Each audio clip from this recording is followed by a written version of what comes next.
ஏன்னா காஷ்மீரில் 6 பாராளுமன்ற தொகுதி இருக்குது, நல்லா கேட்டுக்குங்க. 6 தொகுதிக்கும் ஒரே நேரத்தில் ஒன்றால் எலெக்ஷன் நடத்த முடியல. 6 கட்டமாக நடத்துகிற சேலுக்கட்ட கழுதிக்கு செனக்கழுத வப்பாட்டியா? எல்லா இடத்துலையும் தேர்தல் நடத்திடுவியா? ஒரே நேரத்தில் நாடாளுமன்ற தேர்தல், சட்டமன்ற தேர்தல், யூனியன் பிரசிடென்ட் தேர்தல், உள்ளாட்சி தேர்தல் எல்லாமே நடத்திடுவியா? अपने मत को पर्ची के माध्यम से भी संशोधित कर सकता है. எதிர்ப்பு இல்லாமலேயே பாஜக அறுதி பெரும்பான்மையை பெறக்கூடிய வகையில் பாராளுமன்றத்தை செட் பண்ணிட்டான். அதுக்கு தான் ஒரே நாடு ஒரே தேர்தல்னு சொல்கிறான்.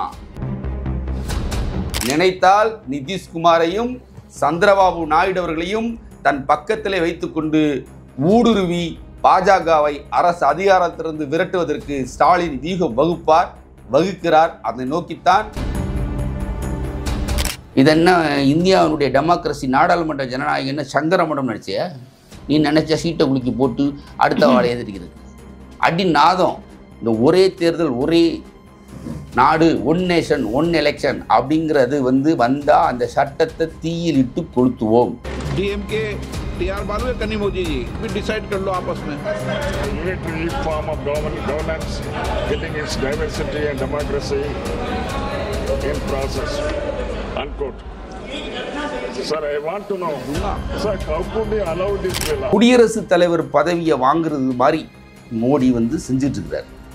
அதிபராட்சி சொல்றாங்க. அதிபராட்சி ஒரு நாடாளுமன்ற ஜனநாயகத்தை அழித்து ஒரு டிக்டேட்டர்ஷிப் மன்னராட்சியை நோக்கி இந்த நாட்டை தள்ளிக்கிட்டு இருக்கிறார். அதுக்கு வெள்ளோட்டம் தான்.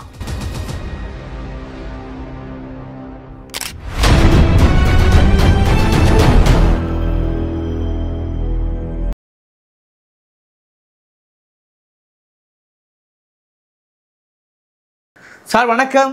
வணக்கம்.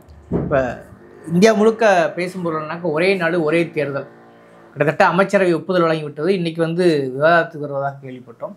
எப்படி பார்க்குறீங்க? மூலதனத்தை அரசு கட்டுப்படுத்தாவிட்டால் அரசை மூலதனம் கட்டுப்படுத்தும் என்றார் கார்ல் மார்க்ஸ்.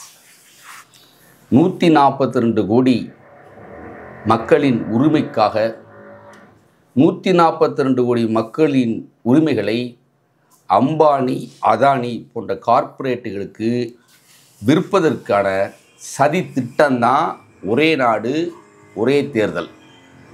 நவம்பர் 25ஆம் தேதி வரையும் டிசம்பர் 20ஆம் தேதியிலிருந்து நாடாளுமன்ற குளிர்கால கூட்டத்தொடர் முடிவடைய போகுது. பிஜேபிக்கு நல்லா தெரியும் இந்த சட்டம் நிறைவேறாதுன்னு சொல்லி. லோக்சபாவில் தனி பெரும்பான்மை கிடையாது, ராஜ்யசபாவில் தனி பெரும்பான்மை கிடையாது. அனைத்து மாநிலங்கள்கிட்டையும் கருத்து கேட்கணும். ஸோ இது நடக்காது.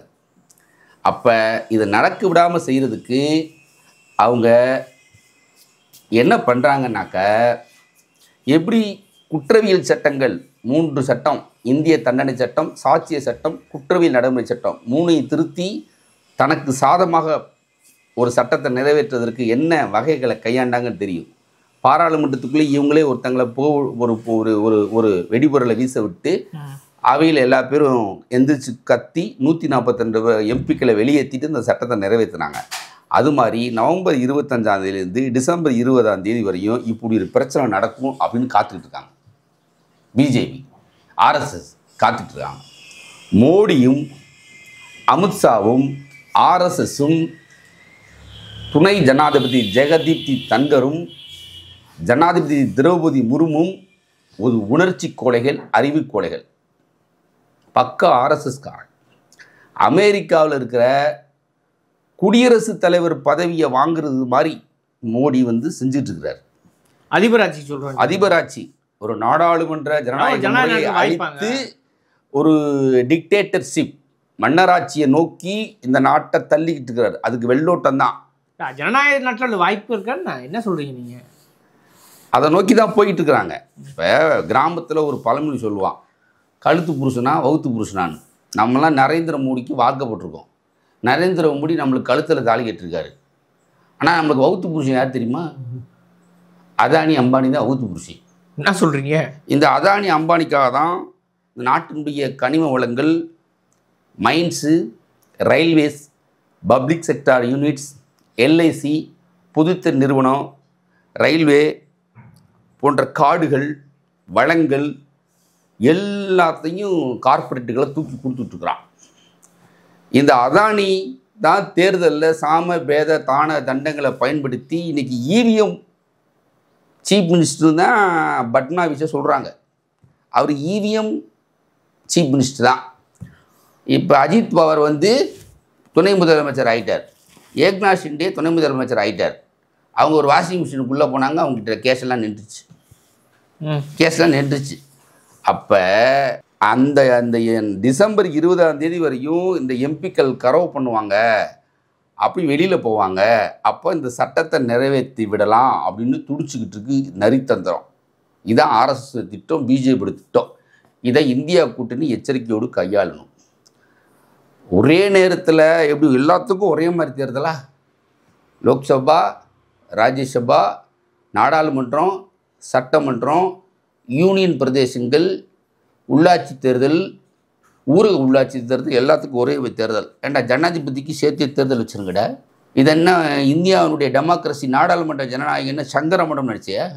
நீ நினச்சா சீட்டை குலுக்கி போட்டு அடுத்த வாழை எதிர்க்கிறதுக்கு அடி நாதம். இந்த ஒரே தேர்தல், ஒரே நாடு, ஒன் நேஷன் ஒன் எலெக்ஷன் அப்படிங்கிறது வந்தால் அந்த சட்டத்தை தீயில் இட்டு கொளுத்துவோம். திலீபன் சிங்கில் நான் கொளுத்துவேன். என்ன சொல்கிறீங்க? இன்னைக்கு முதல்வர் அறிவிச்சிருக்காரு, 75வது கான்ஸ்டியூஷன் உருவாக்கப்பட்ட நாள். அந்த நாளில் அந்த அரசியல் நிர்ணய சபையில் முதல் திருத்த வந்த பொழுது அறிவாசான் அம்பேத்கரை கேட்டார்கள், நீங்கள் இதில் இந்த சட்டத்தை எழுதுனீங்க, அப்புறமேல் குத்த சொல்கிறீங்க. அம்பேத்கர் அழகாக சொன்னார், என்னை ஒரு வாடகை குதிரையாக பயன்படுத்தி விட்டார்கள், இந்த அரசமைப்பு சட்டத்தில் எரிப்பதில் முதல் ஆளாக நானாகத்தான் இருப்பேன் என்று சொன்னார்கள். அதனால்தான் ஆளு வர்க்கம் அம்பேத்கருக்கு சிலை வைக்கிற பொழுது அரசியல் சட்டத்தை கையில் வைத்து கொண்டே செல்லும். இதில் என்ன நியாயம் இருக்குது? கான்ஸ்டியூஷன் படி சரியா? எதுக்கு வைக்கிறப்ப ஒரே தேர்தல், ஒரே செலவுகளெல்லாம் குறையும்ன்றாங்கல்ல. என்ன செலவு குறையும்? நடைமுறை செலவு குறையும், நிர்வாகத்துக்கு ஈஸியாக இருக்கும். கும்பமேளாவுக்கு 2100 கோடி ரூபா கொடுத்துருக்கே இல்லை? கும்பமேளாவுக்கு 2100 கோடி ரூபா கொடுத்துருக்க. ஆனால் வயநாட்டில் நிலச்சரிவில் சிக்கின மக்களை ரெஸ்கியூ பண்ணுறதுக்கு இந்திய விமானப்படைக்கு கேரளா அரசு 651 கோடி ரூபா கொடுக்கணுமா கேட்குறான். இது என்னடா? ஏன்னா காஷ்மீரில் 6 பாராளுமன்ற தொகுதி இருக்குது, நல்லா கேட்டுக்குங்க. 6 தொகுதிக்கும் ஒரே நேரத்தில் ஒன்றால் எலெக்ஷன் நடத்த முடியல. 6 கட்டமாக நடத்துகிற சேலுக்கட்ட கழுதிக்கு செனக்கழுத வப்பாட்டியா?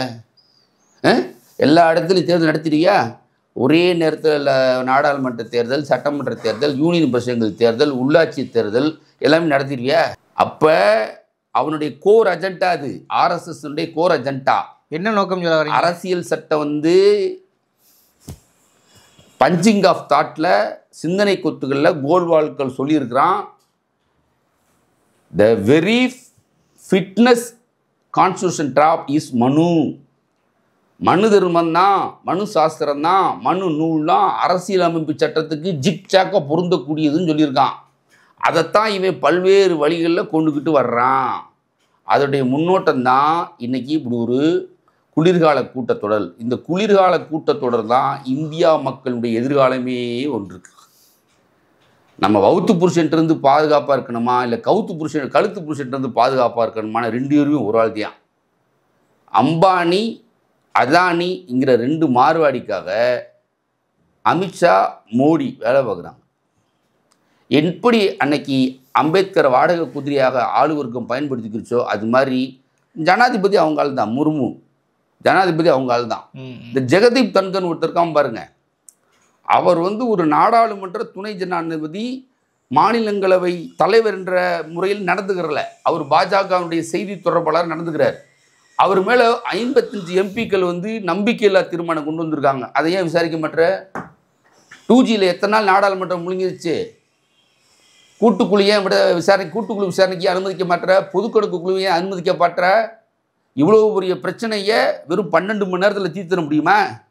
12 மணி நேரத்தில் தீர்த்திட முடியுமாங்க? இந்தியாவுக்கு அரசமைப்பு சட்டம் வேணும்னு எத்தனை நாள் விவாதம் நடந்துச்சு? அம்பேத்கர் என்ன சொன்னார்? அதோடைய வரலாறு என்ன? ஆனால் இன்றைக்கி இந்த நாளில் என்ன இருக்குது? ஆனால் நீ என்ன சொல்லி ஆட்சிக்கு வந்த? 2 கோடி பேருக்கு வேலை கொடுத்துட்டியா? பெட்ரோல் டீசல் விலையை பாதியாக குறைப்பேன்னு சொன்ன மோடி செஞ்சிட்டிங்களா?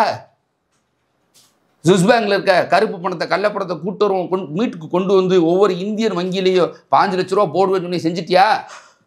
விவசாயிகளுடைய வருமானத்தை இரட்டிப்பாக்கவே செஞ்சிட்டியா? எல்லா பேருக்கும் வீடு கொடுப்பே செஞ்சிட்டியா?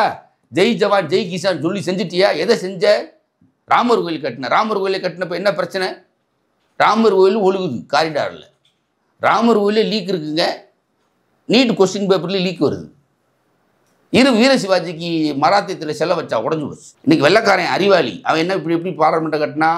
லோக்சபா ராஜ்யசபா 2 ஹவுஸுக்கும் பொதுவான சென்ட்ரல் ஹவுஸ் ஒன்று கட்டினான். நீ வச்சிருக்கிய சென்ட்ரல் விஸ்டா 12,000 கோடியில் எப்படி கட்டியிருக்க? லோக்சபாவுக்கு தனி, ராஜ்யசபாவுக்கு தனி. பொது ஹவுஸ் எங்கே இருக்குது? பாராளுமன்றத்தையா இல்லை. எதை நோக்கி போகிற? எதுக்கு 1200 நாடாளுமன்ற உறுப்பினர் உட்கார்ற மாதிரி வச்சிருக்கிற? மன்னராட்சி முறையை கொண்டு வர போகிறான். டிக்டேட்டர்ஷிப்பை கொண்டு வர போகிறான். நாடாளுமன்ற ஜனநாயகத்திற்கு ஆபத்து. இது இல்லாட்டி இதை அடித்து இதோடைய இறுதி போராட்டம் நவம்பர் 25 டிசம்பர் 20 இதில் இருக்குது. நம்முடைய வெள்ளக்காரனுக்கு எதிராக நம்ம போராடிய பாட்டன் முப்பாட்டன்கள் பூலித்தேவர்லேருந்து கட்டபொம்மன் வரையும், சுந்தரலிங்கத்திலேருந்து திப்பு சுல்தான் வரையும், வெண்ணி காலாளிலேருந்து வாளுக்கு வேலி அம்பலம், சின்ன மருது, பெரிய மருது, ஹைதர் அலி, திப்பு சுல்தான், இவங்களுடைய தியாகம் பறிபோக போகுது ஒரு கார்பரேட்டுகளுக்காக. இந்த கார்பரேட்டுகளுக்கு தான் மோடி வேலை பார்க்குறார். மோடி நாடாளுமன்றத்தை சங்கர மடத்தில் எப்படி சேர்ப்பாங்க? அது மாதிரி நினச்சிக்கிறார். இன்னைக்கு முதல்வர் ஒரு அறிக்கை விட்டிருக்காரு. இது வந்து ஜனநாயகத்துக்கு விரோதமான செயல், சர்வதிகார நோக்கி கொண்டு செல்கிறது, ஒருபோதும் ஏற்க முடியாது அப்படின்னு இன்னைக்கு முதல்வர் அறிக்கை விட்டிருக்கார். ராகுல் காந்தி கடுமையாக எதிர்வினையாற்றிருக்கார். எப்படி புரிஞ்சுக்கிறது? முத்துவேல் கருணாநிதி ஸ்டாலின் அவர் ஒரு தனி மனிதர் இல்லை, அவருடைய இனத்தினுடைய தத்துவம். அதுக்கு தான் கலைஞர் வந்து அந்த 2ஆம் உலகப் போரில் ஹிட்லரை வீழ்த்திய ரஷ்ய அதிபர், சோசியலிச ரஷ்ய அதிபர் ஜோசப் ஸ்டாலின் பேரை வச்சார் தான் மகனுக்கு. அந்த பேர் வச்சதுனாலே அவர் ஒரு ஸ்கூல் கிறிஸ்டின் கேர்னலில் சேர்க்க மாட்டேன்ட்டாங்க. பேரை மாற்றிட்டு வாங்கன்னு சொன்னாங்க. கூட பேரெல்லாம் மாற்ற மாட்டேன், ஸ்கூலை மாற்றுறானு கலைஞர் ஸ்கூலை மாற்றினார். அப்படிப்பட்ட முத்துவேல் கருணாநிதி ஸ்டாலின் எதிர்ப்பார். பேரறிஞர் அண்ணா பெருந்தகை பாராளுமன்றத்தின் அத்தானி மண்டபத்தில் ஐ எம் கம்மிங் ஃப்ரம் திராவிடிஸ்தான், நான் திராவிடர் என்பதில் பெருமை கொள்கிறேன் அப்படின்னு சொன்னார். கலைஞர் ஆட்சிக்கு வந்தால் ராஜமன்னார் குழு அமைச்சார். மிசாவை எதிர்த்தார். மிசாவை எதிர்த்து பொதுக்குழுவில் தீர்மானம் போட்டார். அத்வானிக்கு தம்பில்லை மிசாவை எதிர்க்க, மொராஜி தேசாய்க்கு தம்பில்லை, வட இந்திய தலைவர்களுக்கு தம்பில்லை, மிசாவை எதிர்த்து முத தீர்மானம் போட்டு அதற்காக ஆட்சி இழந்தவர் முத்துவேல் கருணாநிதி. அவருடைய மகன் இரும்பு மனிதன் முத்துவேல் கருணாநிதி ஸ்டாலின் இருக்கிற வரை தென்னாட்டில் பிஜேபி கால் வைக்க முடியாது. நினைத்தால் நிதிஷ்குமாரையும் சந்திரபாபு நாயுடு அவர்களையும் தன் பக்கத்திலே வைத்துக்கொண்டு ஊடுருவி பாஜகவை அரசு அதிகாரத்திலிருந்து விரட்டுவதற்கு ஸ்டாலின் வீகம் வகுக்கிறார். அதை நோக்கித்தான் ஸ்டாலின் சென்று கொண்டிருக்கிறார். அவரை நான் மனதார பாராட்டுகிறேன், ஒரு பெரியார் தொண்டன் என்ற முறையில். ராகுல் காந்தி பேச்சை எப்படி பார்க்குறீங்க? ராகுல் காந்தி ஒரு அருமையான ஒரு பேச்சு. பாராளுமன்றத்தில் சாவர்கரை, நேரு, இந்திரா காந்தி பாராட்டியிருக்கிறாங்க அப்படின்னு சொன்னாங்க அப்படின்னு சொல்கிறார். அதுக்கு ஆதாரத்தை சொல்கிறார் ராஜ்நாத் சிங். உடனே எந்திரிச்சு அழகாக சொல்கிறார், எங்கள் பாட்டி வந்து என்கிட்ட சொன்னாங்க, நேரு காந்தியெல்லாம் சிறையில் இருந்தாங்க, சாவர்கர் மன்னிப்பு கடிதம் எழுதி கொடுத்துட்டு ரத்னகிரி சிறையிலேருந்து வெளியில் வந்துட்டார் அப்படின்னு சொன்னார். பிரியங்கா காந்தி தன்னுடைய முதல் பேச்சில் அழகாக சொல்கிறாங்க, இந்த நாடு வந்து ஆர்எஸ்எஸ்க்கு சொந்தமானதல்ல. அரசமைப்பு சட்டம், கான்ஸ்டிடியூஷன், ஒற்றுமை, யுனைட்டி, சமத்துவம், சகோதரத்துவம், இதைத்தான் பாதுகாக்கணும். இது இல்லாட்டி மணிப்பூர் போல, சம்பல் போல, ஹத்ரஸ் போல ஆயிரும். It is not for RSS லா, it is a secular democratic republic அப்படின்னு பிரியங்கா சொல்கிறாங்க. அப்போ இந்த இந்தியா கூட்டணி இப்போ நம்ம யாரை எதிர்த்து சண்டை போட்டுக்கிட்டு இருக்கோம், யாரை எதிர்த்து சித்தாந்த ரீதியாக சண்டை போட்டுக்கிட்டு இருக்கோம்னா ஒரு ஆர்எஸ்எஸ். அந்த ஆர்எஸ்எஸ் கீழே எதனுடைய காலாட்படைகளாக இருக்குது? சிபிஐ மத்திய புலனாய்வுத்துறை, அமலாக்கத்துறை enforcement directory, election commission, judiciary. இன்னைக்கு ஜுடிஷியரி வந்துட்டான். நீதி சந்திரோட சொல்லியிருக்காரு இன்னைக்கு. சந்திர சொல்லியிருக்கிறாரு. அவங்க பார்த்தங்கனாக்க சந்து சொல்லியிருக்காரு, ஒரு ஹரி பரந்தாமன் சொல்லியிருக்காரு. அலகாபாத் ஹைகோர்ட் ஜட்ஜு ஒருத்தர் சொல்கிறான், சேகர் யாத்தான்னு ஒருத்தர் சொல்கிறான், விஹெச்பி மாநாட்டில் உட்காந்துட்டு ஒரு அலகாபாத் ஜட்ஜு பேசுகிறான், முஸ்லீமை பற்றி பேசுகிறான். இதில் அடுக்குமா? இந்த அனிதா சுமந்த்னு ஒரு அம்மா இருக்குதுங்க, அது பிராமணா உலக பிராமின்ஸ் மாநாட்டில் கலந்துக்கிறது. இதெல்லாம் நாட்டுக்கு அடுக்குமா? விநாயகர் சதுர்த்தி கொண்டாடுறாரு, சந்திரசூட்டுவும் ஒய்ஃபும் போய் மணி அடிக்கிறாங்க. என்னடா குடும்பம் இந்த நாட்டில்? எல்லா பேரும் எல்லா கட்சியிலையும் மாணவர் அணி, இளைஞர் அணி, மருத்துவர் அணி, பொறியாளர் அணி, விளையாட்டு மேம்பாட்டு அணி, மீனவர் அணி, மகளிர் அணி அதான் வச்சுருப்பான். பிஜேபியில் விட்டு நீதிபதி அணின்னே வச்சுருக்கான். எதிர்ப்பு இல்லாமலேயே பாஜக அறுதி பெரும்பான்மையை பெறக்கூடிய வகையில் பாராளுமன்றத்தை செட் பண்ணிட்டான். அதுக்கு தான் ஒரே நாடு ஒரே தேர்தல்னு சொல்கிறான்.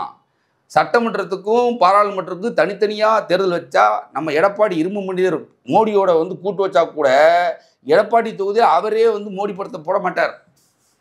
ஏன் அண்ணாமலை போட்டாரா? அப்போ மக்கள் தெரிஞ்சுக்கிடுவான், நம்மால் மோடி இருக்கான்டா, மோடிக்கு ஓட்டு போடக்கூடாது, நகி போல்ட்டாகே, மோடி நம்மளுக்கு எதிரி. தமிழ்நாட்டுக்கு என்ன செஞ்ச? மிசாவை பற்றி அங்கே சர்ச்சை ஆகும்போது அதை கொண்டாந்தாங்கல்ல, அவங்க என்ன யோக்கியமானு கேட்குறாங்க. Maintenance of internet security act MISA, அதனுடைய மிசா வந்து இந்த நாட்டினுடைய உரிமை, அடிப்படை உரிமை, அதுக்கு தான் ஜனநாயகத்திற்கான ஆபத்தாக தான் அது இருந்துச்சு. அதை எடுத்து போராடினாங்க, அது திரும்ப பெறப்பட்டது. ஆனால் இது மதசார்பின்மை, பொருளாதார சமத்துவம், அரசியல் சமத்துவம், மாநில உரிமை, குடிமை 140 மக்களுடைய எதிர்காலம் எல்லாத்துக்கும் கேள்விக்குறியாக்குறாங்க. அம்பேத்கர் சொன்னார், பொருளாதார அரசியல் சமத்துவம் அடைந்து விட்டால் மட்டும் அது நிறைவேறப்போதில்லை. சமூக விடுதலை, அந்த விடுதலை பெற்றாதான் உண்மையான சமத்துவம் வரும், இல்லாட்டி அதில் பொருள் இல்லைன்னு சொன்னாங்க. அதை தான் அவங்க வந்து எதிர்மறையாக வேறு வழியில் பைபாஸாக கொண்டு வர்றாங்க. அது இந்த விஸ்வகர்மா திட்டம். அது என்னது? பக்காவா சாதி தொழில், சாதிக்காரன் சாதி தொழில். இது எவ்வளோ பெரிய ஐயோக்கியத்தனம், எவ்வளோ பெரிய ஐயோக்கியத்தனம். நான் கேட்குறேன், எல்லா பேருக்கும் ஒரே நேரத்தில் தேர்தல் வச்சிருவேல?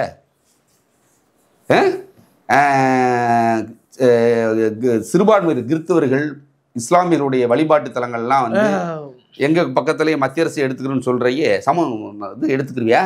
சங்கர மடத்தில் ஸ்மார்த்த பிராமின்ஸ் தவிர யாராவது சங்கராச்சாரியர் முடியுமா? சொல்லுங்க, சங்கராச்சாரியர் முடியுமா? வாய்ப்பு இல்லை. இது அப்பட்டமான ஆர்எஸ்எஸ். இது ஆர்எஸ்எஸ்க்கு எதிராக, பார்ப்பன பனியா கும்பலுக்கு எதிராக நாம் நடத்துகிற ஜனநாயக யுத்தம். இந்த யுத்தத்தில் அனைவரும் ஒன்று சேர்ந்து கரங்கோர்த்து நிற்கணும். இதில் வேற்றுமை பாராட்டினோம்னா எதிரிக்கு வலு கூடிரும். நன்றி சார். நன்றி.